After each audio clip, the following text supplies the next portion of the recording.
Hi, I'm Chris with AerWay, and today I'd like to go over a few common parts that you're going to find on your AerWay.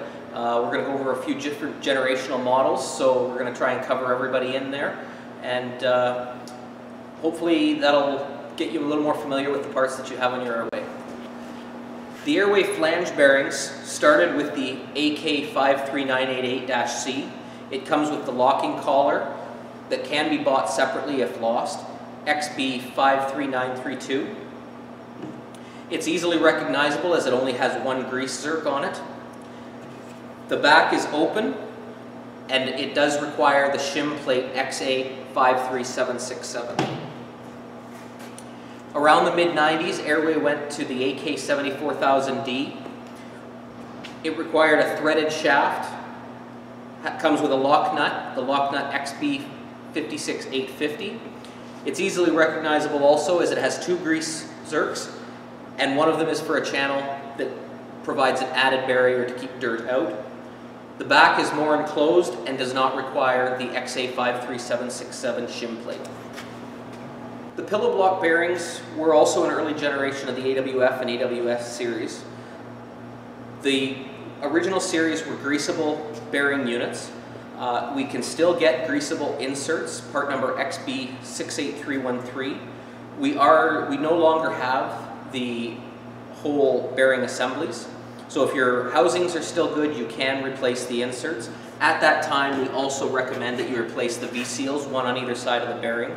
The part number for a V-seal is XA69232.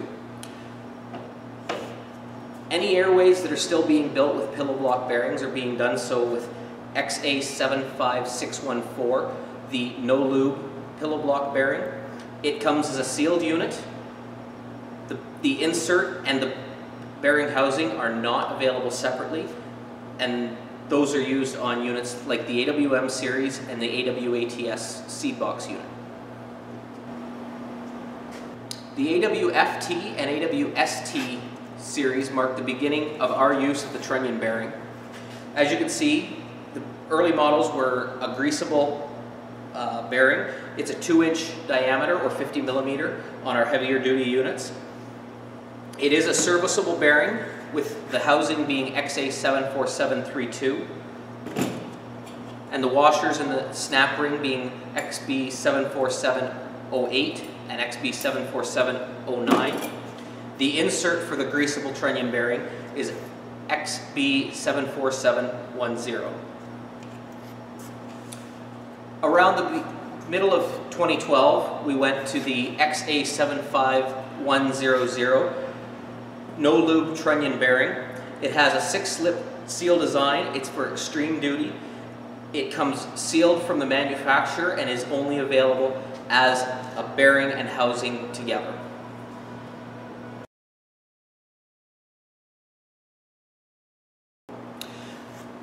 These are the trunnion brackets. This is the first generation trunnion bracket, 2 mirror image halves put together. This was on the AWS and AWF models, the first generations of them.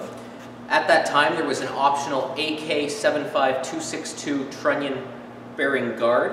This would mount to these holes here and protect the bearing from wear as it went through the field. Currently the XA76610 is what we are using. It's a cast bearing bracket with integrated guard. The back half is identical to the front and rear halves of the first generation. However, as you can see, now there's the integrated guard used to protect the bearing, and that's standard on all models.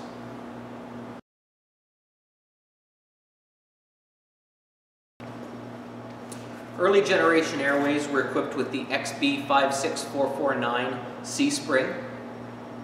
Top to bottom, it had a 10.5-inch distance and a 1.25 inch thickness. Later generation AerWays were equipped with the XB75108. It has a 12-inch distance top to bottom and a 1.5 inch thickness. It can also be ordered as the AK75450, which would come with a new stroke limiter and new hardware.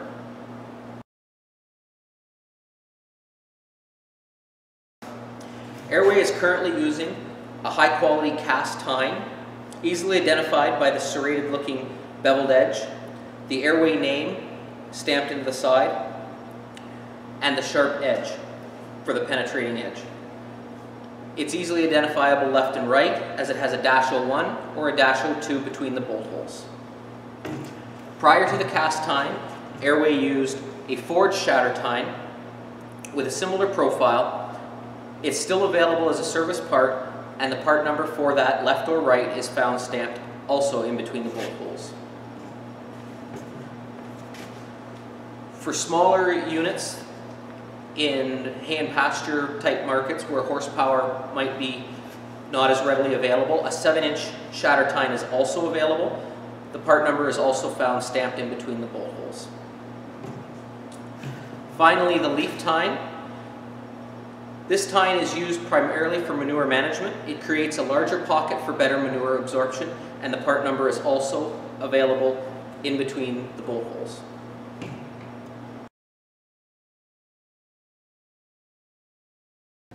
Here we have single roller AerWay roller parts. The first being a common repair part. If you have a bent ring, it's a split ring. It's beveled on one side so that when you get it on and bolt it up, that you can run a bead of weld there and make it a whole ring again. When it's ordered as an RK, it comes just with the 2 halves. When it's ordered as an AK, it comes with all new tine hardware for that affected ring. The whole ring is for the outboard star for clamping tines to the hub. The hub is for the AWF and AWS series. We used 8-hole rings from the early 90s until 2012, but they do vary on the inside diameter, the outside diameter, thickness, depending on your model, your year, things like that. So a good common practice is to call with your model and serial number so that it's easier for us to identify. If it's got an outboard star hub, then you've got your retainer, your 5-inch bolt, and your washer.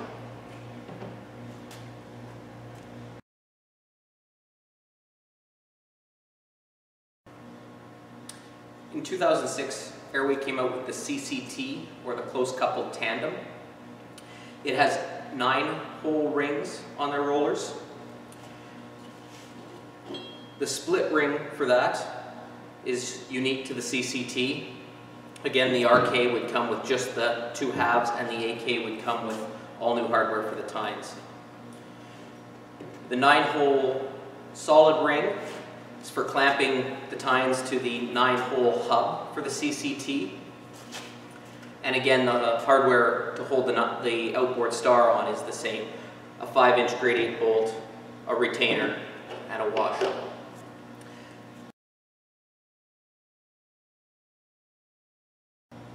In 2013, AerWay went to 12-hole rollers. This allowed us to be able to use the same rollers on single roller models as on CCTs. The 12-hole split ring comes in the same kits, RK for just the 2 halves, or AK for the tine hardware also. It also has a beveled edge on the one side for making it a whole ring once it's clamped down.